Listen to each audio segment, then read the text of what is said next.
The out-of-control federal government has been spying on your bank records for phrases like MAGA, Trump, Dick's Sporting Goods, Cabela's, and for people who purchase religious texts, that would be the Bible. Federal law enforcement has instructed financial institutions to use search terms like the ones I just read out when searching private transactions, according to Republican Ohio Representative Jim Jordan. Jordan, chairman of the House Judiciary Committee and Select Subcommittee on Weaponization, wrote a letter describing how the federal government has flagged terms like MAGA and Trump to see if those phrases were used by Americans when they conducted financial transactions following the January 6th Capitol riot. The letter is addressed to Noah Bischoff, former director of the Office of Stakeholder Integration and Engagement in the Strategic Operations Division of the Financial Crimes Enforcement Network. That would be FinCEN for short.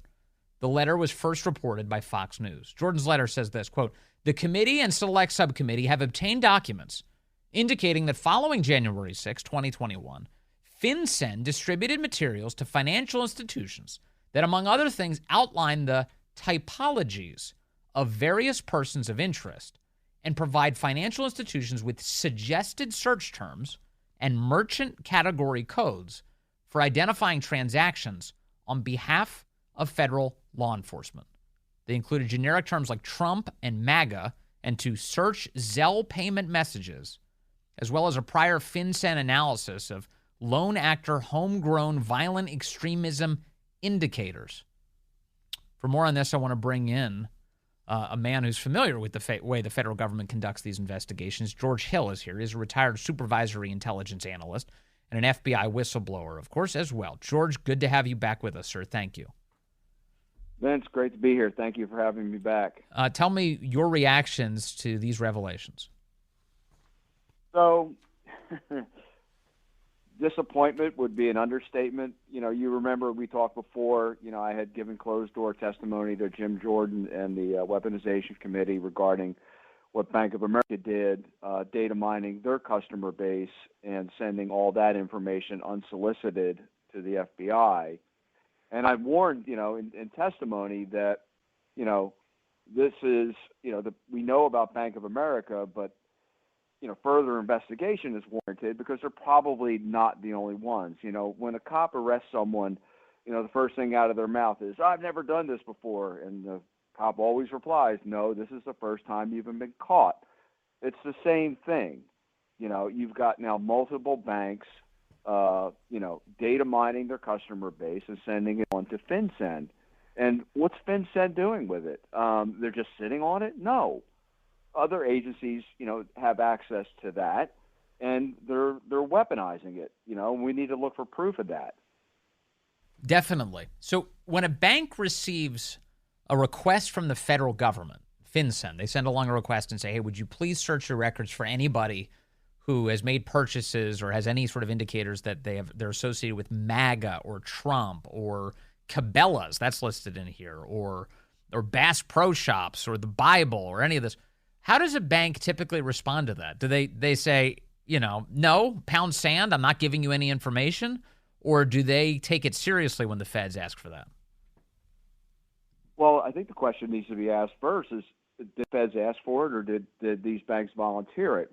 According to Director Wray, Bank of America just voluntarily did it, out of being a good citizen.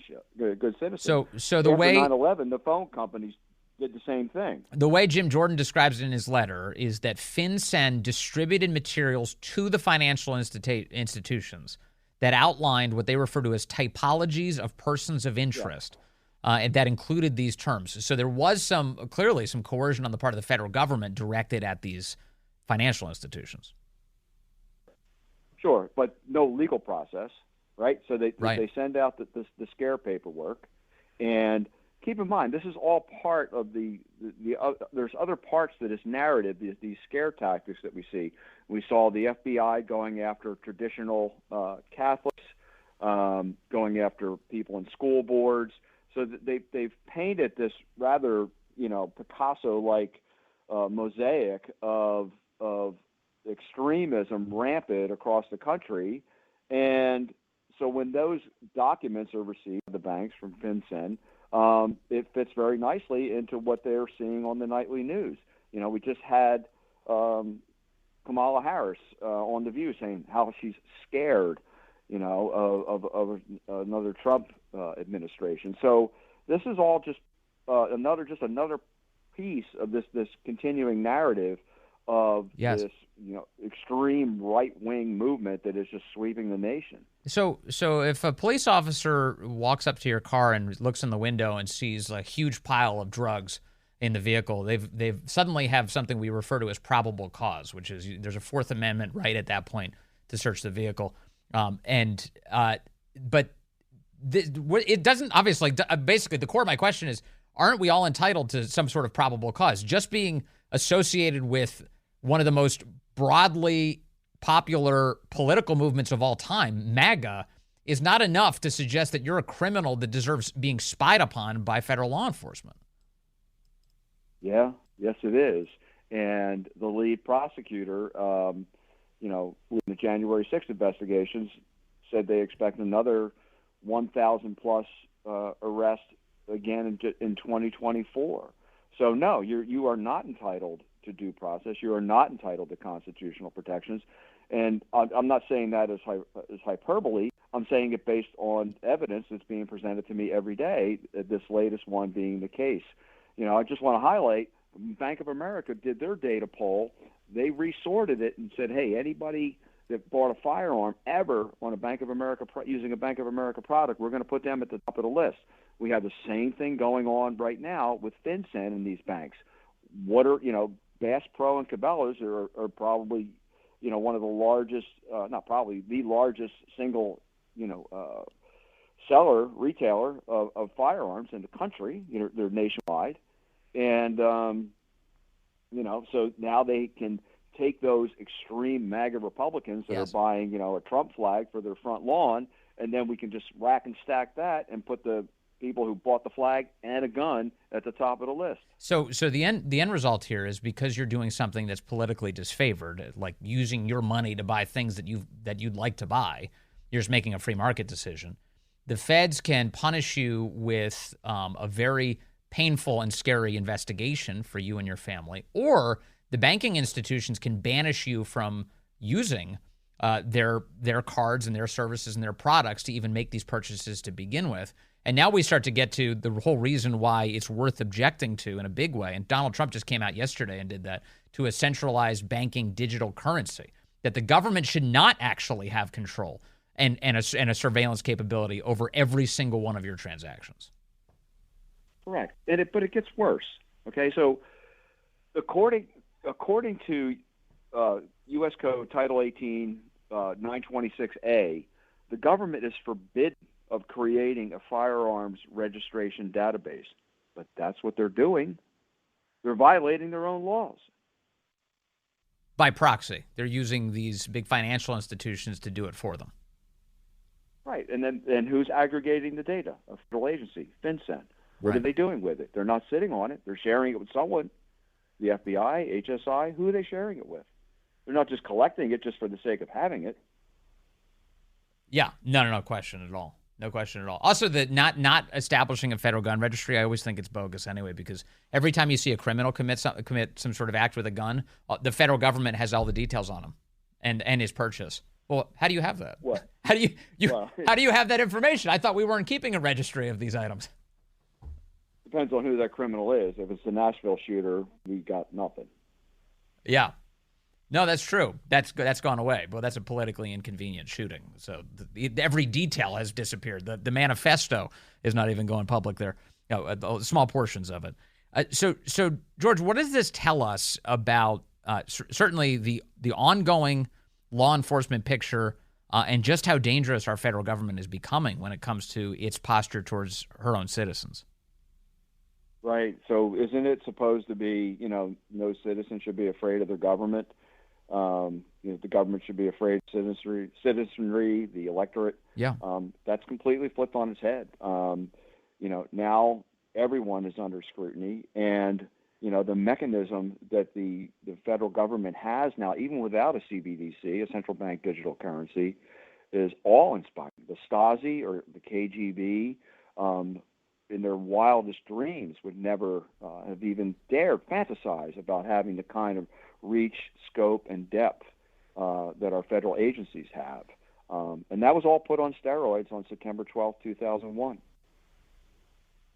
How aggressively has it changed during your career? Did you witness how you mentioned if you go back to 2001, that's a huge starting point, or at least it kind of skyrocketed from there, as you point out. How quickly did it all change? National security, when I was in the Marine Corps back in the in the Stone Age, back in the 70s and the 80s, used to be the continuation of the United States and the protection of the Constitution. And on September 12th, 2001, it changed to no American shall die of terrorism.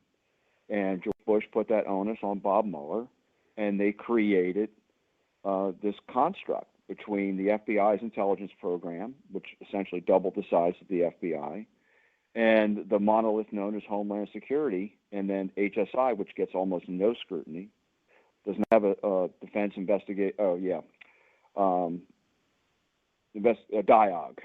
Investigations Operations Guide, and they don't report to the DOJ, so they're more unconstrained than the FBI is. But this apparatus has been building now for over 2 decades, and it has become omnipotent. Right, which is why we've sacrificed all of our liberty in the name of security, and I've noticed that the world hasn't gotten any safer during that time frame. No. And, look, I'm not bragging for the FBI. They don't need me to brag for them, and I'm certainly not bragging for them. But trust me, if the FBI and the DOJ want to get you, you're going to get got. There's not a damn thing that would stand in the way of those organizations from coming after someone if they truly want to get them. Say, for instance, the person who left the pipe bombs in front of the DNC and the RNC. Yeah, can you? How close are you following all the details on that right now, George Hill? There's a lot coming out on that pipe bomb story. I know, right? There is a lot, and I wouldn't say I follow it every day, but at least a couple times a week. There's some very interesting stuff being shared right now on it, and I'm fascinated by it. My plan is to keep digging, and so I can share whatever I can that's credible. But one thing that I saw stand out, and you may have some knowledge on, is that the actual pipe bombs, again, we're talking about how on January 6, 2021, anyone who was within, it seems like 100 miles of Washington who actually voted for Trump is having their lives destroyed. But whoever left devices that looked like pipe bombs outside of the party headquarters in Washington, D.C. has never been captured and apparently never will be. That story has faded into a distant memory. But people were posting photos this week of the bomb itself, of the supposed pipe bomb itself, and noting that it looks exactly like the ones that they use in FBI training, that it's exactly the same devices, all the way down to the egg timer that they put on the ones in FBI training. Does that strike you as suspicious at all, George? Yeah, that's suspicious and a valid data point and accurate. I was a field counselor for the FBI down at Quantico in 2016. So those devices look very familiar. But I also used geofencing and geolocation to do operations for the military to remove terrorists from the battlefield.